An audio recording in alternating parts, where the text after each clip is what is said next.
पाहत आहात आपल्या हक्काचं चॅनल, आपली बातमी, आपलं चॅनल वन भारत। कल्याण डोंबिवली महानगरपालिकेने कचरा संकलन करण्यासाठी सुमित एल्को या कंपनीला ठेका दिला असून या कंपनीच्या अनागोंदी कारभाराने ग्रामीण भागातील नागरिक त्रस्त झाले आहेत।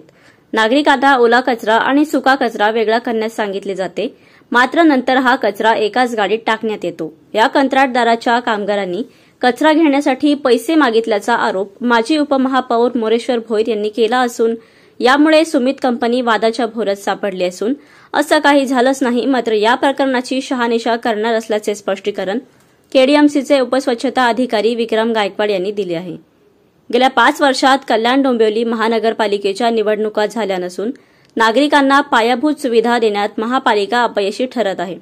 महापालिकेने किमान कचरा तरी नियमित उचलला पाहिजे, जेणेकरून नागरिकांचे आरोग्य सुरक्षित राहील। कचऱ्याच्या बाबतीत महापालिकेचा अनागोंदी कारभार सुरू असून केडीएमसीने कचरा संकलनाचा ठेका दिलेली कंपनीकडे वाहनांची संख्या कमी असून कचरा गाड्या वेळच्या वेळी पोहोचत नसल्याचे जागोजागी कचरा पडलेला आहे। त्यात भर म्हणून हे कामगार नागरिकांकडे कचरा मागत असल्याचा आरोप मोरेश्वर भोईर यांनी केला आहे। महापालिकेने संबंधित कंपनीला समज देऊन नियमित कचरा उचलण्याची मागणी त्यांना केली आहे। तर याबाबत केडीएमसीचे उपस्वच्छता अधिकारी विक्रम गायकवाड यांना विचारले असता घंटागाडीवरील सर्व कर्मचाऱ्यांना बोलवण्यात आले असून शहानिशा करण्याच्या सूचना देण्यात आलेल्या आहेत।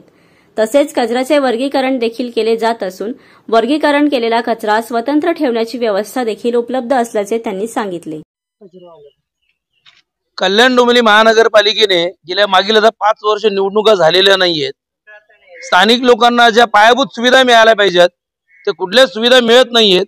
किमान महानगरपालिकेने इथून कचरा तरी उचलला पाहिजे, जेणेकरून लोकांचं आरोग्य हे सुरक्षित राहील। तर त्या बाबतीत सुद्धा महानगरपालिकेचा इतका हलगर्जीपणा चाललाय। आताच नुकतीच महापालिकेने सुमित एल्को नावाची जी कंपनी ते अपॉइंट केली या कचऱ्याच्या विषयासाठी, तर त्यांचा इतका अनागोंदी कारभार चाललेला आहे। मुळात त्यांची वाहनांची संख्या कमी आहे, तेव्हा प्रत्येक वॉर्डात व्यवस्थित वाहनं त्यांची पोहोचत नाहीयेत। सार्वजनिक जागेवर पडलेला कचरा जागीच असतो, लोकांकडे डेली कलेक्शन प्रॉपर होत नाहीये। त्यातल्या त्यात माझ्या कानावर असे विषय होते तक्रारीमध्ये की लोकांकडे कचरा घेण्यासाठी पैसे मागितले जात आहेत। मला कुठेतरी असा गंध येतो की ज्या वेळेला भरती प्रक्रिया केली सुमित एल्कोने 50-50 हजार लोक कामगारांकडे घेतले भरतीसाठी, मग ती वसुली चालली की काय असा संशय कुठेतरी या माध्यमातून निर्माण होतो।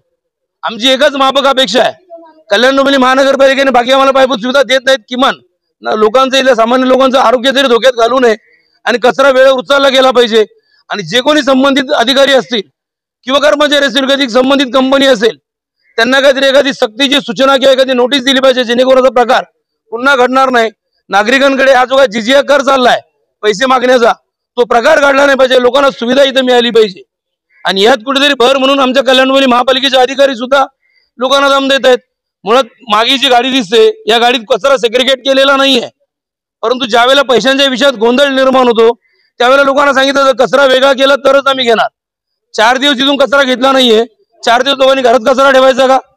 लोकांकडे प्रश्न उपस्थित झाला कचरा टाकायचा कुठे नक्की? ज्या वेळेला गोंधळ निर्माण झाला त्यानंतर समजा ठीक आहे टाका त्या गाडीमध्ये, त्या गाडीचे तुम्ही शूटिंग करा, फोटो बघा तुम्ही त्या गाडीचे, कचरा वेगळा केलेला नाहीये। परंतु पैशाच्या नावावरून गदारोळ झाल्यानंतर सांगितलं जातं की नाही तुम्ही कचरा टाका, हरकत नाही आम्ही घेऊ। म्हणजे जाणीवपूर्वक लोकांना तुम्ही वेटीस धरता का? असं जर असेल तर यापुढे नागरिक म्हणून आम्ही सहन करणार नाही आणि नाईलाजाने काहीतरी नागरिकांना जी काय प्रतिक्रिया येईल, महानगरपालिका असेल किंवा कंत्राटदारांची लोक असतील, त्या रोषात या लोकांना समोर जावं लागेल, एवढे मी निश्चित आजच्या दिवशी सांगतो। मी उपस्वच्छता अधिकारी। जिथे नागरिकांकडून पैसे मागितले जातात, कचरा उचलला जात नाही, नागरिकांना दमदाटी केली जाते, की इथून कचरा तुम्ही वेगळा करून देण्यात आम्ही नेणार नाहीये, काय परिस्थिती? नाही, तसं कसं झालेलं नाहीये आणि आता यांच्या समोर क्लिअर केलं आणि सगळ्यांना बोलवलंय, जे स्टाफचे लोक जे आहेत सगळ्यांना बोलवलं, जे कोण गाडी घेऊन येतात सगळ्यांना बोलवण्यात आलेलं आहे आणि त्यांना सांगितलं शहानिशा करा, कोणी पैसे मागितले ते समोर क्लिअर करा।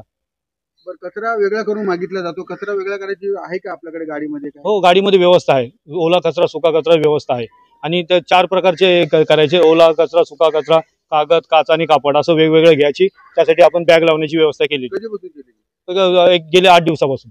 पण तसं यांना सूचना पण दिलेल्या आहेत।